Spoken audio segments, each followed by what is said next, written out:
आज बाहेर ना पाऊस, अगदी जोरदार पाऊस चाललाय आणि मग पाऊस आहे म्हटल्यावरती गरमागरम पिठी भाता झालाच पाहिजे.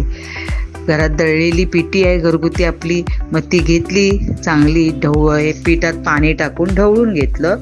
त्याच्यामध्ये मसाला, हळद आणि खोबरं, कोथिंबीर हे सगळं टाकून चांगलं ढवळून घेतलं आणि दुसरीकडे टोप ठेवला.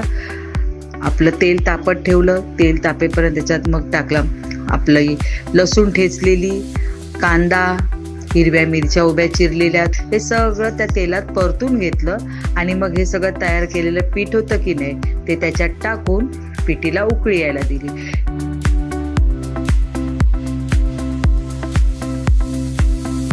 पिठी चांगली उकळली गेली पाहिजे, छान त्याला खतखतून म्हणतात ना उकळी आली की मग त्याच्यामध्ये 2 कोकमं मीठ टाकली आणि शिजत ठेवलं. तोपर्यंत दुसरीकडे भात तयार झाला होता आणि पिठी झाल्यानंतर असा वाफाळलेला भात आणि गरमागरम आपली ही उडदाची पिठी आणि बाहेर पाऊस पडतोच आहे. मस्तपैकी आजचा बेत झाला.